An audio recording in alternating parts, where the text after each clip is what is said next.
morning, you guys. Welcome back. Welcome if you're new. My name is Karen at the Little Green Cottage, and I live in New York, and I use the cash stuffing method to keep up on my bills, pay off my debt, and to save for future expenses. And today, I'd like to thank Donna and Steph with Budget with Mama Bear, Jeanette, and Lisa with She Persisted Budgeting and Savings. They let me be a part of this financial goals hop, where we talk about our Q1 goals and how we're reflecting on them and making new goals for Q2. So I got this cover. This is from Donna, and when you go to Donna's initial video, it's going to have this welcome message about the financial goals hop. I'm not going to read it all. It is, a lot of the other hosts have read it. But Donna gave this when she did her first video on the 1st of April. Ooh, where am I? Oh, here we go. And then this is the actual calendar.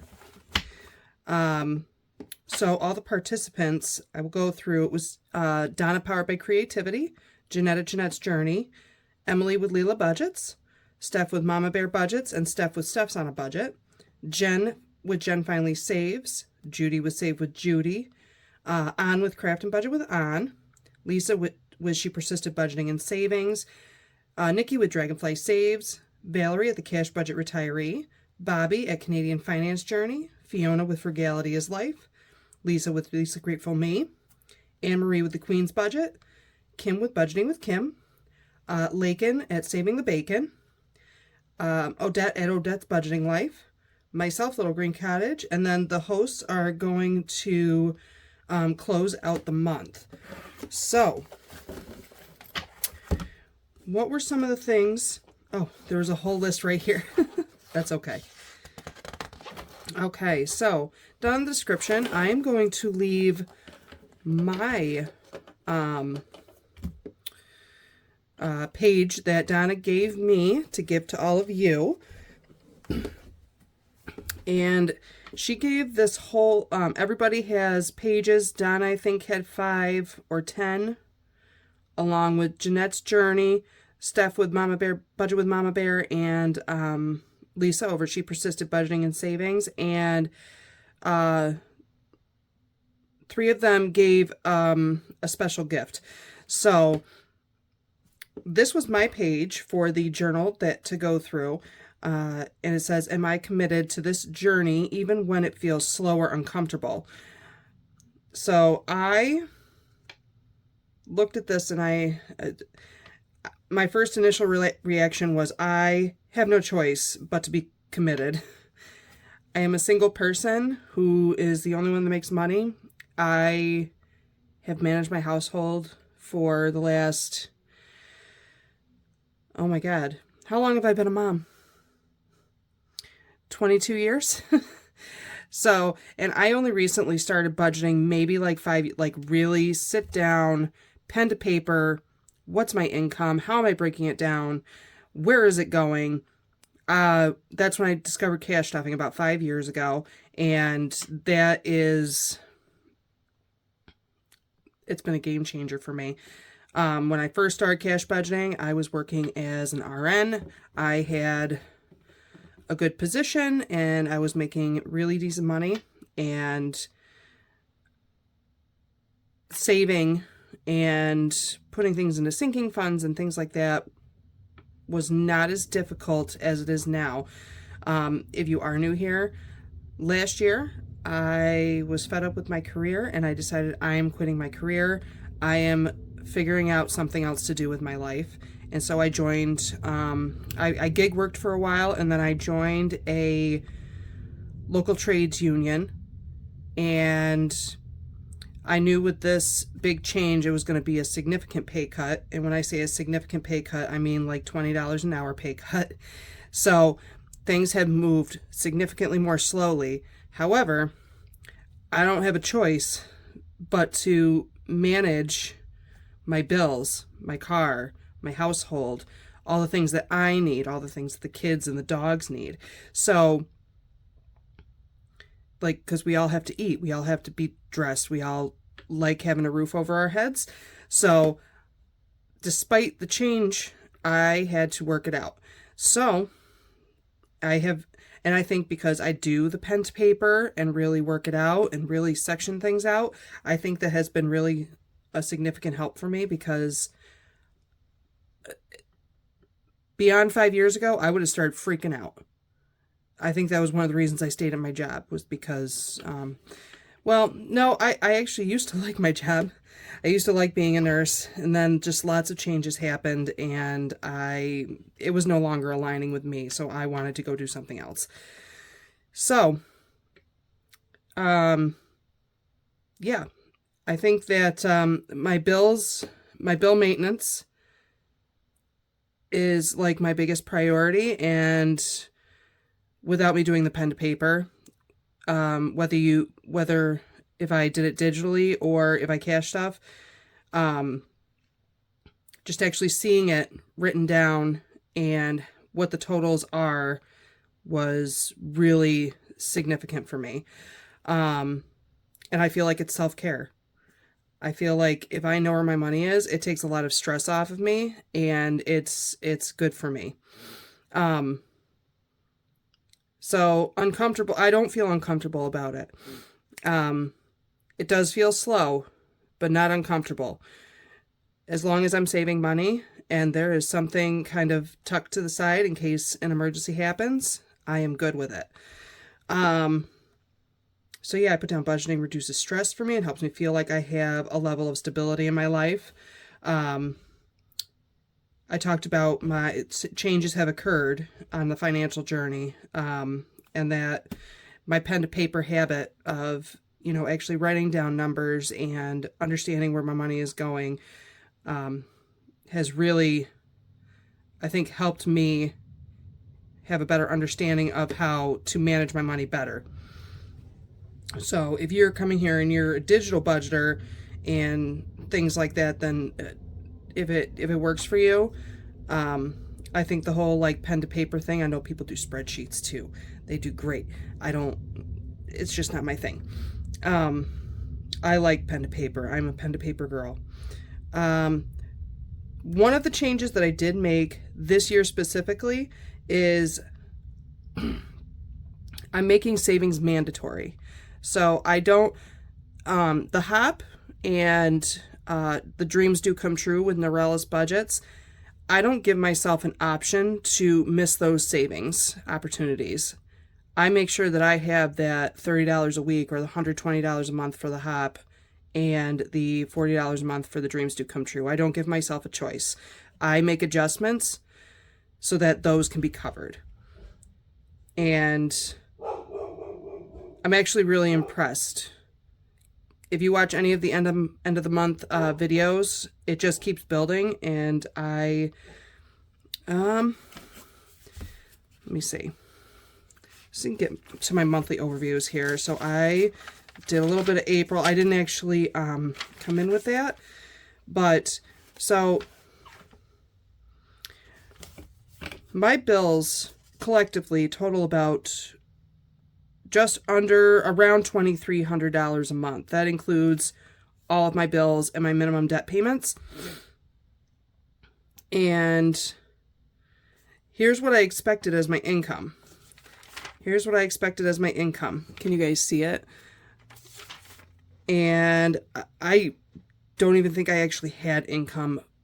I wrote needed income, not even expected. So, based on this, on what I expected, now what I actually made, I made it a little bit more each month, but I try to lowball it because if I don't want to plan to budget when I don't have it in case things go wrong, right? So February I got lucky and got my taxes back, and I did get to pay off 2 debts. One has stuck and one hasn't. And then my actual income for January was $1,899. So on some level, I haven't calculated for April yet. But yeah, look, here is my actual income, or my total monthly bill is $24.43. I don't know how I ended up doing that, but I think there was some other things going on with some of my more variable bills. But I shouldn't have technically been able to live, because even if it covers my bills, how am I eating? How am I, utilizing the bathroom without any paper? Those types of things. How are my dogs eating? But it happened. I was able to get everything I needed within the month and pay the bills, plus save money.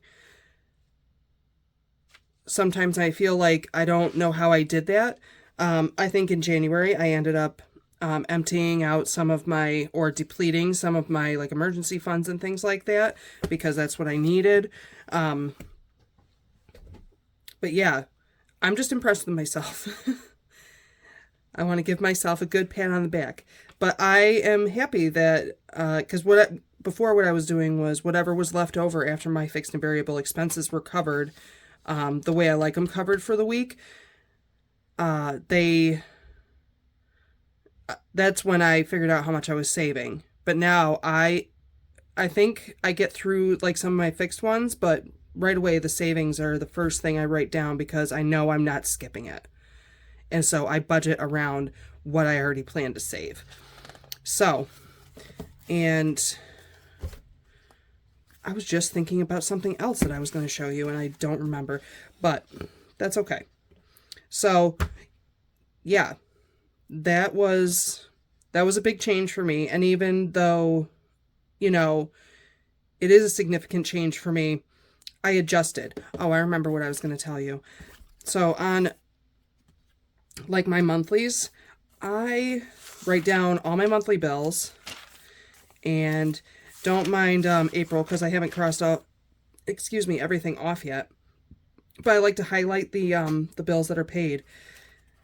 I generally, I would want to pay as many bills as possible on the first. I might make an exception for some of these later ones, like the internet and the car note. No, not the car note, because I always tried that on the first. But like the internet and my electric would, get paid a little sooner, like by that mid-month. But I haven't been able to do that. So I don't know if you guys have noticed my budgeting. I was keeping things kind of, very... I did write this down for May. Very much like a scheduled breakdown. I think I'm going to be able to do it for May. Next week is, this upcoming week is a little bit funny, because I'm using Spark, and it's kind of like the end of that transition of the months. But I should be able to do this fairly easily. And I like to set amounts for how much I'm actually saving. But because my income has been so all over the place, I have been doing like, what are my bills due next week? Oh, these are my bills due next week. How much do I have in those funds that I need to catch up on, so that I can pay them on time? And as much as that's not ideal for me, I've been making it work. So I've been making it work, and I'm proud of myself for that. But this is the page that is for me to give to you guys. So I am giving you this. And I'm going to tell you what, these are some deep dive questions. Some of them are, and some of them are not so much deep dive questions. I believe in journaling so much. I'm actually going to cross out these names, because you guys can find these. You really should watch everyone's channel. I took a little something from everyone's channel and found it very helpful. I wanted to go over some of the pages that did kind of connect with me, that I resonated with. There we go. It says, in my life, am I choosing scarcity over possibility? I had to I had an idea of what scarcity meant. Like, I've never heard that word, but I guess it's a little different than I thought. It's a true definition of it's a fundamental economic problem of having seemingly unlimited human wants in a world of limited resources, forcing individuals and societies to make choices. So it says, am I choosing scarcity over possibility? So I feel like I have a life of scarcity. I have to use what I can, where I can, when I can. And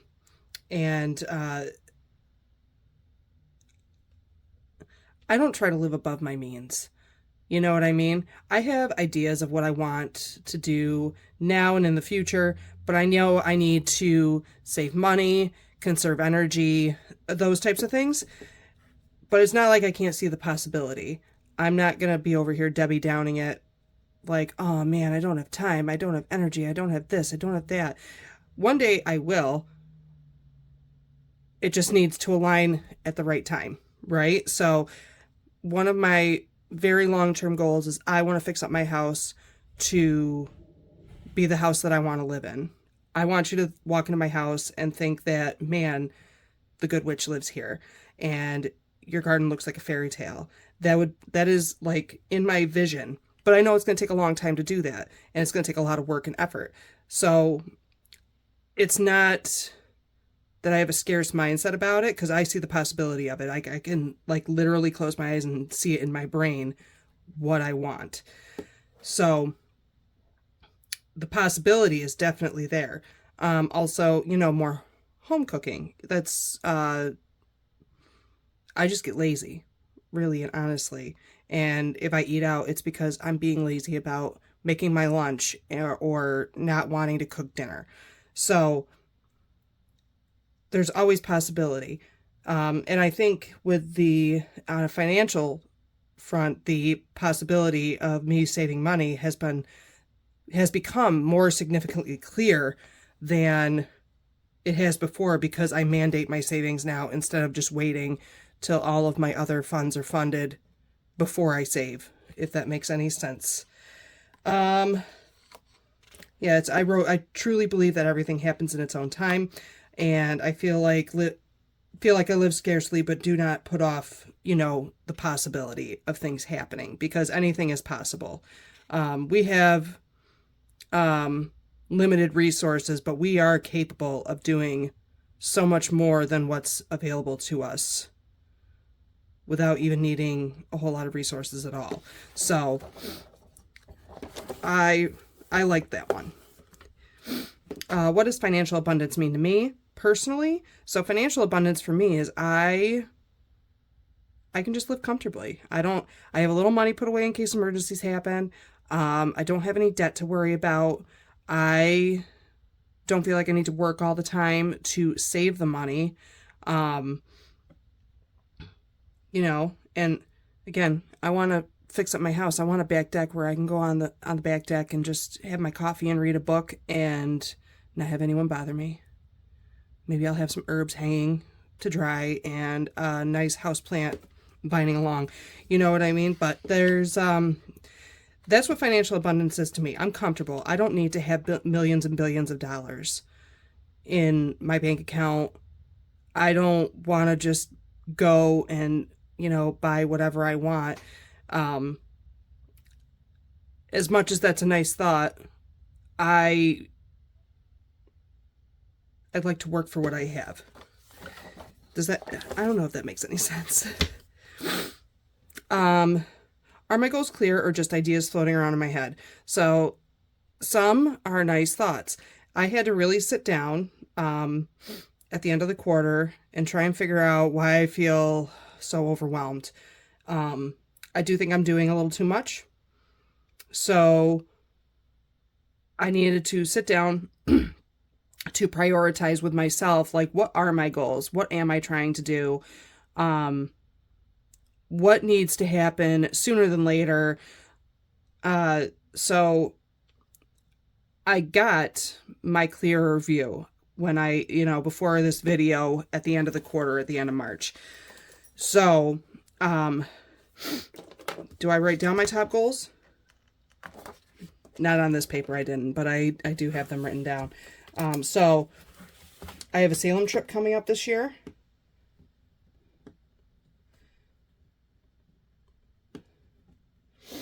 I want to work on my home needs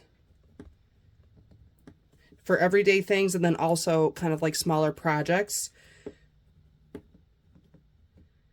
So that's something I definitely want to save for.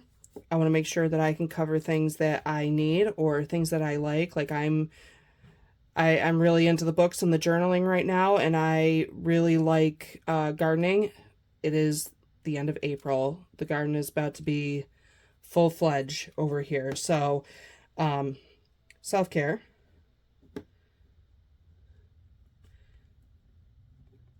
And then, oh, my foundation funds and Christmas.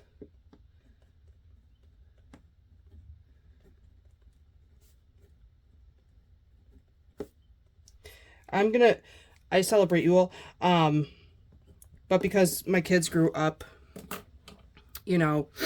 excuse me, the more like Christmas, one day we get a whole bunch of presents and then that's it, and we go to my parents' house. And I want to try and celebrate it more like traditional Yule. I've been doing some research, kind of writing some things down, and Yule time last year, I was laid off. So Yule goes from the 21st through the new year. That's the 12 days of Christmas. But each day has a specific meaning. And then, since my kids are kind of used to Christmas and the presents, maybe there's one day, the 25th, that, they get a stocking with some gifts or gift cards and some candy and things like that. That'll be that day. But otherwise, I want to figure out some ways I can actually spend time with them, because I don't get to spend a whole lot of time with my kids. They're either, they're teenagers and adults.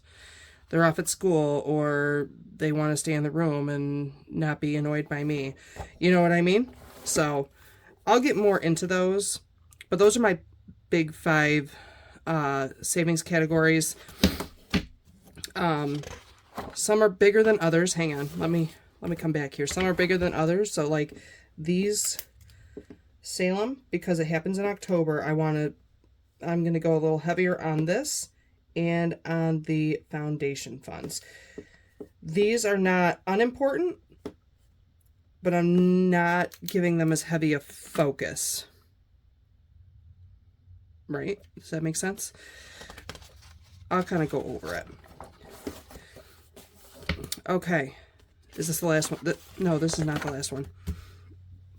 Actually, no, it's not the last one. Am I setting goals based on my life or comparing myself to others? So, they're of course based on my life. And I'm like, how do I compare myself to others when I am living my life and you are living your life, right? So I forget that, some people that come onto any type of community, really, they're interested, they want to figure out and understand more, and that they're baby minded, they're curious. So I was just thinking about this earlier when I wrote this, when I was going through these. I know that when I first started, you have like toddler mentality. You're not sure. Everything seems so confusing. So you kind of focus on one thing and then you follow and try to copy what that person is doing, right? Because you're seeing it that way. And it doesn't matter what it is. We'll go with budgeting because it's a budgeting channel. When I first, I thought I absolutely 100% had to have a vacation fund. I need to have, some other kind of fund that was not relevant to me at all. And then, you go through the stages where you're like, oh, well, I don't really need that, but I need this. You kind of figure out how to, at least I did anyways, you figure out what is pertinent to you in your life. But, I have been in that darkness where, you're around everybody and they seem to be having a good old jolly time talking about the things that are great and wonderful and happy in their life. And you're kind of just like, man, that sounds so nice. Must be nice, But you grow out of that. You grow out of that. I think you have to go through that to understand that you're not in a right perspective. And that, things are hard sometimes. But it's, I've grown to understand that the certain things that they were talking about do not align with my life. Some of those people traveled a lot, and they're like overseas or very long road trips because they had the time to do it. And I don't know how they got the money to do it. I don't know how they budget. They don't talk about that. But travel for me is a nice idea. I am going to travel this year. But I like being at home, you guys. I like being at home, and I want my home to be like comfy and cozy. So, I realize that it is nice for them. Like, genuinely, I feel that way. And it's, when you're in a dark place or in a hard place, it can be hard to get into that mentality to just be happy for someone that they get to live what they want to do, and you just kind of feel stuck. It's understandable. But I also realize that their goals are completely different from mine because they have their life and I have my life. Right? So my goal is to read lots of books and have a nice rustic home with a beautiful garden, and I want to be able to essentially go grocery shopping in my backyard for the summer and the fall, and other people don't see it that way. They just don't. I want to go on foot adventures. I want to learn to hike and stuff. I can hike, but I want to learn about the trails around and kind of expand out from there. I would love to do that. And actually, you know what else I would love to do? I would love to learn to rock climb. It's not a high priority thing. And we do have a rock climbing facility around me, but they cost like $80 for 2 hours of rock climbing. I'm like, that's ridiculous. I'm not paying that. So anyways, I understand that if you're first starting, it's not hard to start comparing yourself to others, because especially when you're at the very beginning of your journey and they've been doing this for years and years and years, it is hard to understand, man, why didn't that just happen overnight for me like it seems to for them? No, it took a long, long time for everything to establish the way that they have it established. And you've just got to figure out, I'm just starting. Just pick one or two things that are a big thing and just keep going. And things are going to come into alignment for you. You just have to put a little focus in there. That's all I've got for that one.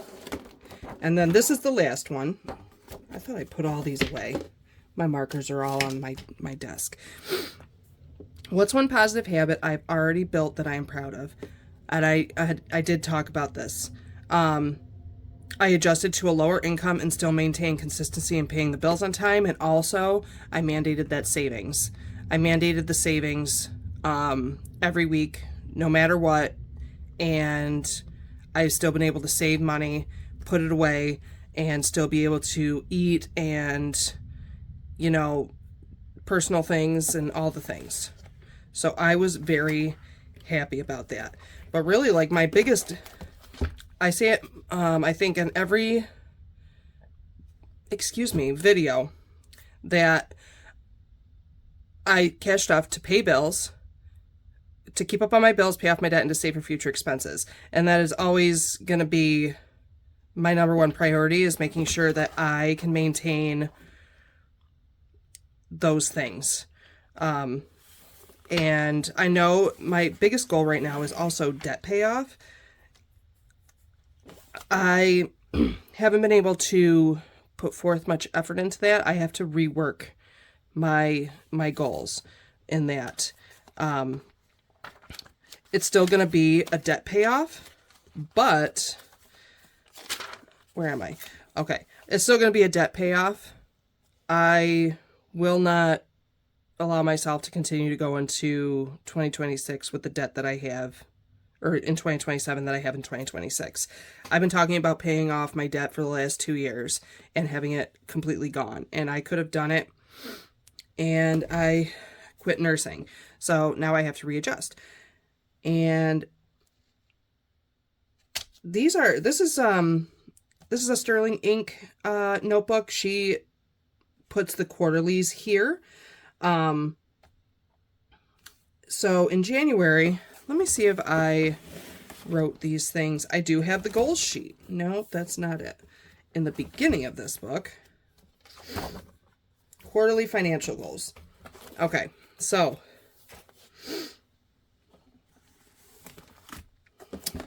what I initially wrote, because I didn't make any serious goals for the first quarter.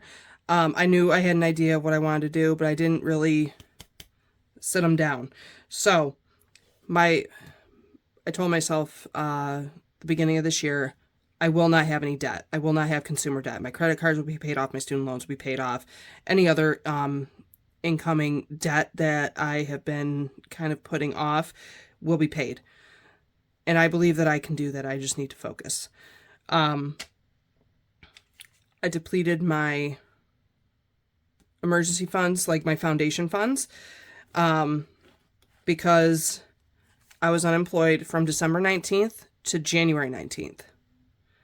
And so I was trying to get unemployment. I was unsuccessful. Everyone told me apply online. I applied online. They said, you need to talk to somebody. When I call and I boop, boop, boop, in my little numbers, they say, all operators are busy, please call back. And then it will hang up on me. I don't even have the option to wait.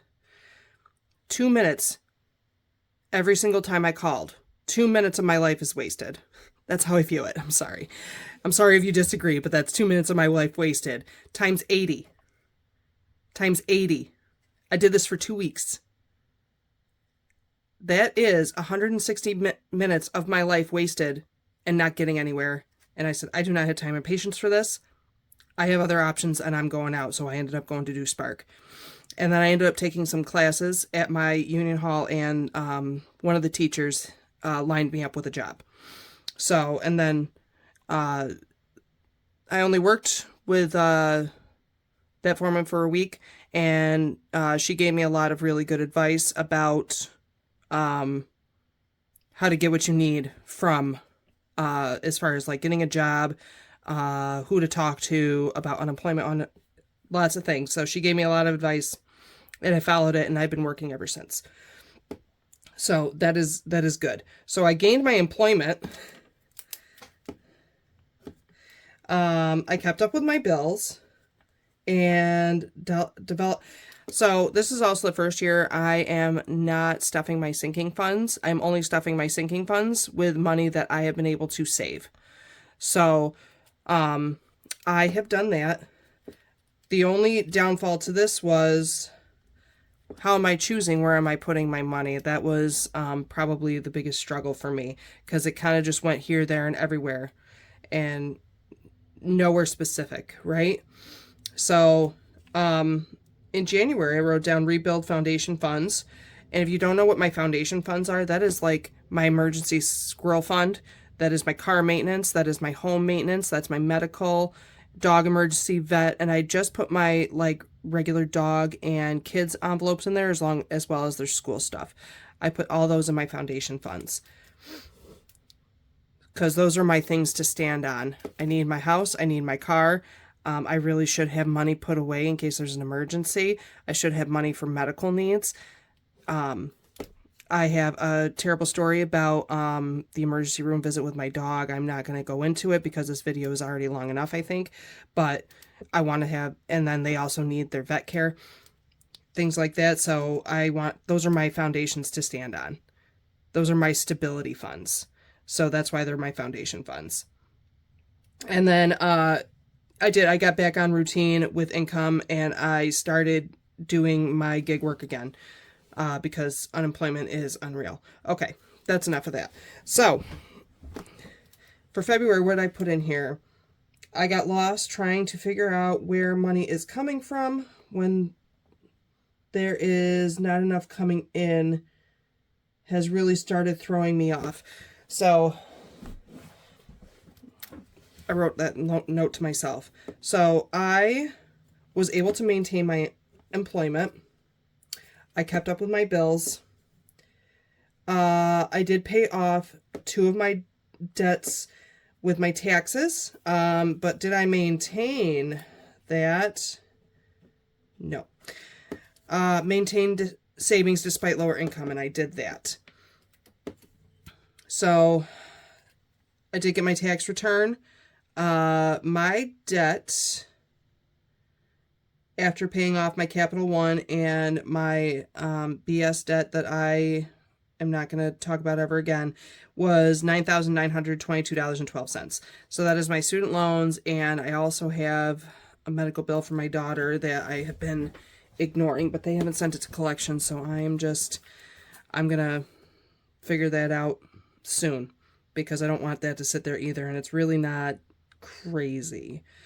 March, I maintained employment. I actually went back to my previous employer that did the winter layoffs. I make a little bit more money there, and I know there's some guaranteed overtime, so I am happy with that. Keep up with the bills. Yes, I did. I'm a little bit off this month, but it's okay because I am working the whole month of May, so that is going to help me. And I paid the deposit for the Salem trip. I put on here reset of priorities for Q2, refocus on biggest priorities and pull back on lower priorities. So those priorities that I wrote down, I'm going to be saving a little bigger for my Salem trip because it happens this year, and I want to make sure I get to my goals of my foundation funds in order to have that standing block, and it gives me a little less stress in the meantime. So I also, no, it's not this one. It's this one. It's this crazy mess right here. I wrote down for my foundation funds, these are my goals, right? I changed my fudge fund to my squirrel fund because I'm just squirreling it away. So $500 for fudge fund, car maintenance, and home maintenance. Medical, $1,000, dog fund, $500, and the vet, it's $1,300 collectively. I want to get my dogs neutered, but because they're older, it's going to be expensive, so that's not exciting for me.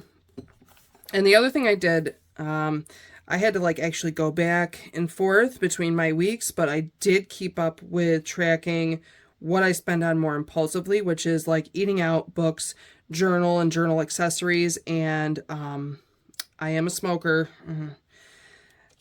No judgment over here. We listen, we don't judge, right? This is if I don't make it to the reservation that's by my house because they sell things significantly cheaper, and I have to go to a gas station or something, which is not ideal because the habit's expensive anyways, without paying the extra New York State tax on them. So, and for April, I went back and kind of did that. I looked up my student loan totals and what's now on my credit card, and it comes to $10,067.62. And I put down, what am I saving for? Essentially, what are really my top goals And that's where I'm at with that. I want to put down here how much I saved for each one, so I'm hoping that I can figure that out a little bit better. But oh, I missed the personal goals for quarter one. But my focus is the Salem savings and the home savings, which I actually am going to switch home and foundations. Not that the home is not important, but I want to build up those foundations before I really start delving into other things in case other emergencies happen. Self-care needs and for holidays. Now, holidays I'm focusing more on Yule, but the other minor holidays are also going to be a priority. And in May, I don't even know what's happening in May. I'm still figuring May out. So, personal goals. I wanted to get to work, and I did. I told you about unemployment. Utilize Spark. Yep. Get kids' needs taken care of. I did do some things for my kids that I'm not going to talk about on the internet. Declutter and organize the house. Ish. That's always going to be a project for me. I wanted to build a consistent YouTube schedule. Kind of have. I just want to be more consistent. I want to have more of a schedule so that I'm just how I am. So I do. I do want to have a more consistent schedule, but sometimes it's difficult for me. Develop a meditative and journal routine. I think that's something that I have been doing. And then I do a book club every month with a friend of mine, and we pick movies that have books or books that have movies. And I put it on here as a personal goal that I want to read those books. Those are my more priority books. February is kind of the same. Maintain work, utilize work for Spark for additional income. I finally did certain kids' needs in March. Declutter and organize the house. Start seeds. Oh, I definitely started the seeds for the summer garden. My tomatoes and my peppers look beautiful. We're not going to talk about my YouTube schedule.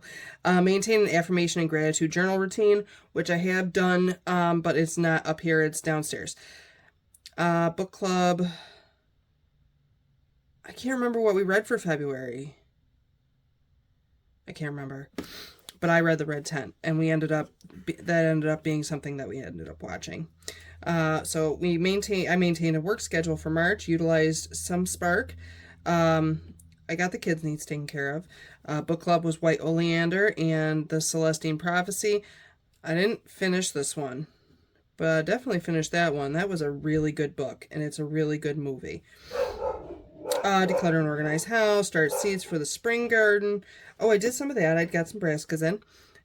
Begin garden prep as the weather allows. So I need to really get out there. Like, some of the beds are ready. I just need to weed them out. Develop a better YouTube schedule. I've been trying. And continue journaling routine. So.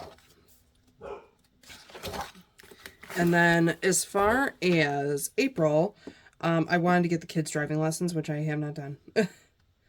I did have one outing. We went out to an actual sit-down restaurant, not fast food, not a quick, easy meal. Like, I wanted to go out and actually spend time with them, so I did that. I have maintained a consistent work and Spark schedule. Let me see. Book club. I read The Housemaid by Frida McFadden. I have mixed feelings about her. I know some people love her, and I have mixed feelings. I did not attend a dance night, even though I definitely thought about it. Again, I still got a couple of days of April, you guys. And then spiritual study and practice. So it's a lot. It's a lot. And as other people were going through their goals, I realized that I I kind of make a lot of goals. But it's kind of also all my things that I want to do, you know? So, you guys, oh, I did not give you guys my affirmation. I hope that you guys like enjoyed the video. I don't really know how to conclude it so much. But I'm so glad that Donna, Steph, Jeanette, and Lisa accepted me to be a part of this, because I think a quarterly review is a good thing. And it's also good to hear from other people about what their goals are and how they're achieving them, so it can help you figure out how you might be able to get to your goals. Because I'm myself personally am not like a super goal setter.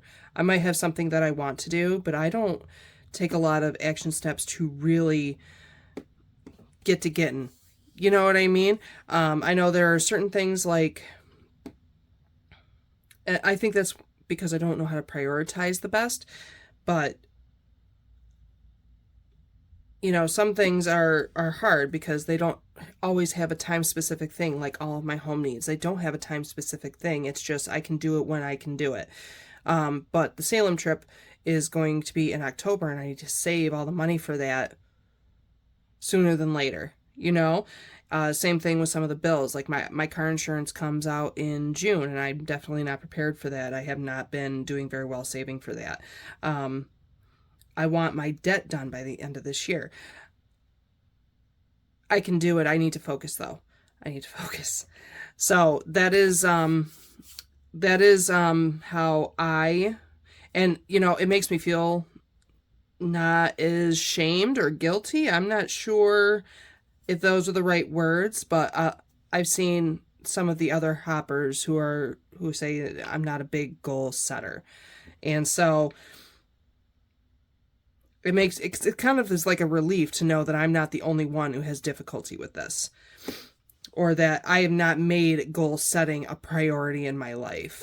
Like, I'm one of those people that things happen when they happen, but obviously certain things do have a time schedule that I need to realign myself with.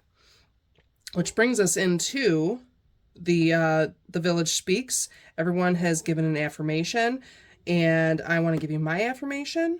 And it is, I align with my personal and financial needs. When the alignment feels tethered, I stop, reflect, and realign my goals and priorities for the present and the future. So, I hope that everyone was able to get something out of this video. I know I get a little rambly, but sometimes I have a lot to talk about and sometimes I don't. Sometimes I get real chatty and sometimes I don't. But again, I want to thank everybody for stopping by. Thank you, Donna, Steph, Jeanette, and Lisa for letting me participate in this financial hop. I watched everyone's videos and I think it is great. I got a little something from everybody, so I hope you guys all go visit them. I will link everybody down in the description below. That is also where you will find my part of the journal. And you guys, I think that's it. I think I've rambled long enough. So you guys, thank you so much for stopping by. Please remember to check everybody out, and I am going to see you in the next one. And until then, be safe and be well. Bye.